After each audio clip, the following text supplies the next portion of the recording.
Let's review the tragic accident of a Cessna 340 in the San Diego, California area earlier this week. The pilot was killed, a person was killed on the ground, and 2 people were seriously injured. This accident's gotten a lot of attention, so we thought we'd help you understand what's known about the accident at this stage and where the investigators are likely to look.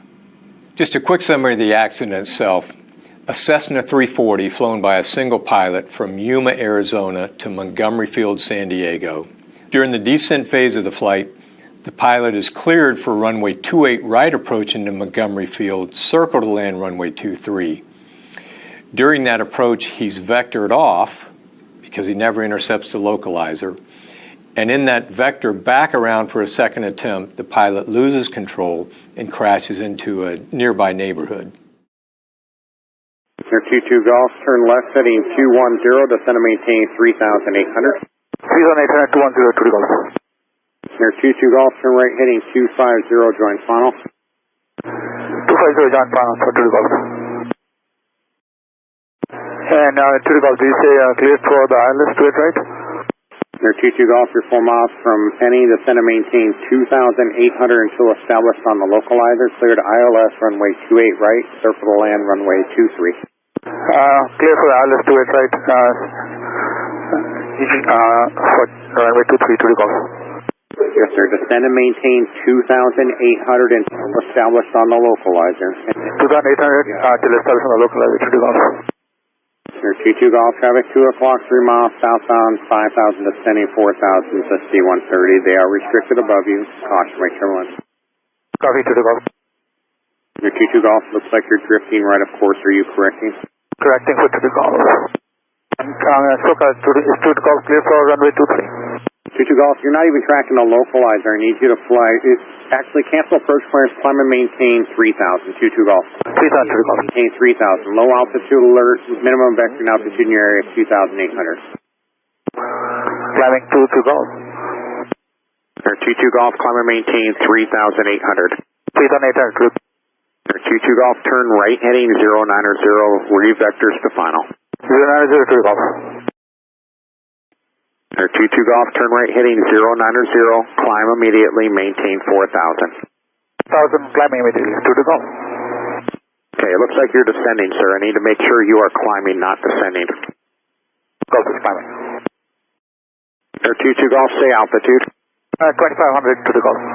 Air 22 Golf, low altitude alert. Climb immediately. Climb the airplane, maintain 5,000. Expedite climb. Climb the airplane, please. Air 22 Golf, just level out the plane, or the heading, and climb the airplane up to 5,000 when you can, sir. 10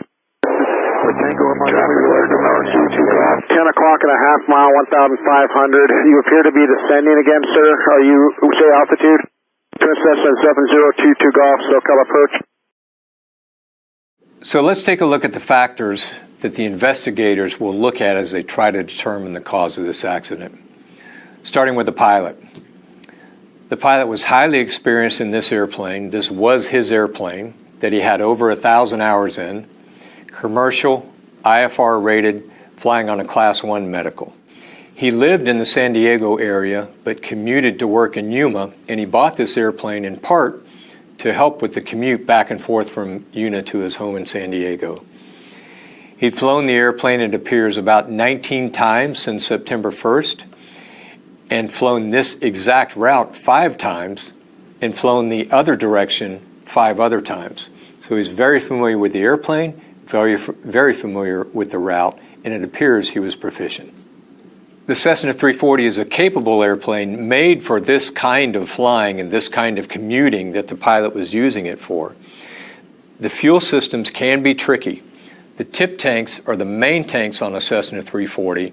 Auxiliary tanks are inboard of the tip tanks, and managing the fuel between the auxiliary and the tip tanks and how that's burned is important and can affect the handling characteristics of the airplane.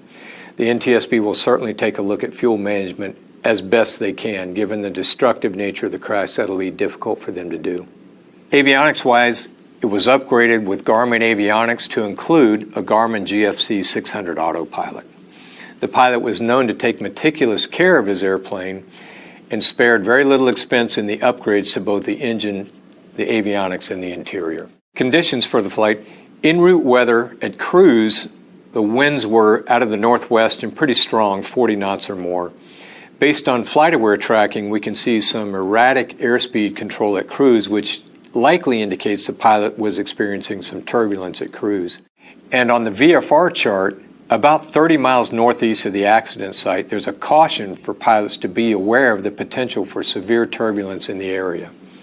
Based on the winds and the changing direction of the winds, both at altitude and in the descent, it's very likely the pilot was experiencing at least moderate turbulence and experiencing some challenges maintaining course with wind direction that was requiring him to constantly update his heading. This was likely quite disorienting during the descent for the pilot. ATC advises him of his approach plan about 24 minutes prior to his descent.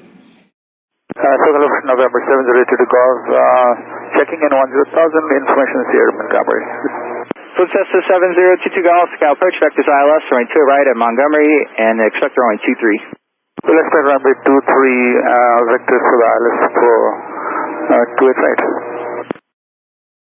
He's told to expect an ILS to runway 28 right at Montgomery Field, circle to land runway 23. A circling approach is certainly more demanding than just a normal approach. This circling approach was only involved about a 50-degree offset from runway 28 to offset to land runway 23. In essence, he would fly on ILS approach to runway 28 and then break off and report a left base and land runway 23. This circling approach seems to be a real key to understanding the cause of this accident. The pilot never seems to fully grasp the ground track that he'll be flying for this approach, and his situational awareness begins to erode rapidly. Once starting his descent, the pilot is given 5 altitude step downs and 3 heading changes within about a 5-minute time span. Manageable, but certainly things are starting to increase. The pilot's communications with air traffic control, his tone of voice and his pace seem normal until the latter stages of the descent.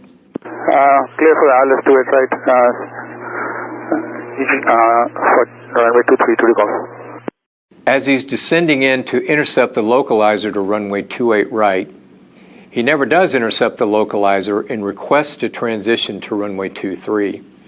During this phase, he's very likely popping in and out of broken clouds, with bright sunlight going to dark clouds. And again, remember, there's very likely turbulence throughout this. So all of this can be disorienting. Turbulence among in and out of VMC to IMC conditions is much more difficult than just being in straight IMC or straight VMC. He doesn't intercept the 28 localizer and begins to show signs of being a little bit flustered. He requests to transition to runway 23.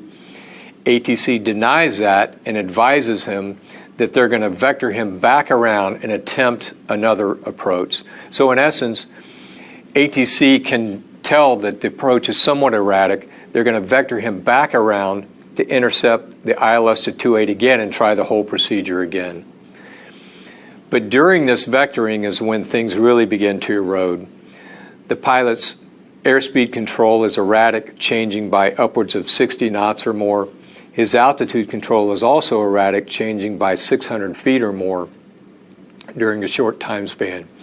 And in that continuous right-hand turn, approach advises the pilot multiple times to climb. They're worried about him heading towards the mountains to his north in that right-hand turn. The pilot acknowledges these and at one point indicates that he thinks he is climbing when in fact he never is. He continues the turn, breaks through the bottom of the clouds, and when we see him on cameras, he's in about 80 degrees of bank and impacts the ground about 50 degrees nose low.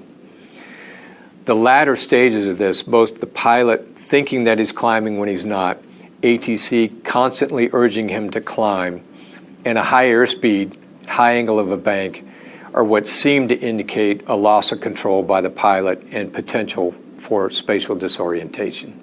So based on that recap, let's take a look at where the investigators are likely to focus. In this case, they'll look at the pilot's experience level and they'll look specifically at his experience in IMC conditions. While he had a lot of time flying this airplane in this region of the country, in this region of the country, weather is typically clear.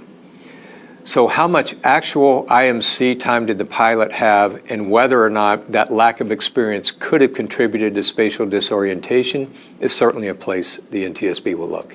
They'll also look at systems failures, including avionics. A failure in avionics can cause severe disorientation in pilots, especially if it's a partial failure or if it fails without warning. The NTSB will also look to determine if both engines were operating fully throughout the flight. In a light twin engine, if one engine is not fully operational, it can impact the handling characteristics of an airplane, especially in the final phases of flight during an approach, which can make it challenging to control. Even though this impact was severe, the NTSB will likely be able to determine if both engines were operating and whether or not that impacted control of the airplane. The NTSB will also look to affirm airframe integrity. Because of the METARs in the area, the forecast for turbulence, during a descent, it's possible that severe turbulence can impact the flight controls of an airplane and potentially even cause a departure of some kind of flight control or another. The NTSB will try to determine this to see if that was potentially a cause of why the pilot lost control of the airplane, if there was any damage done to the airframe itself. When the final NTSB analysis of this accident is complete, we'll update you. In the meantime, follow us for more accidents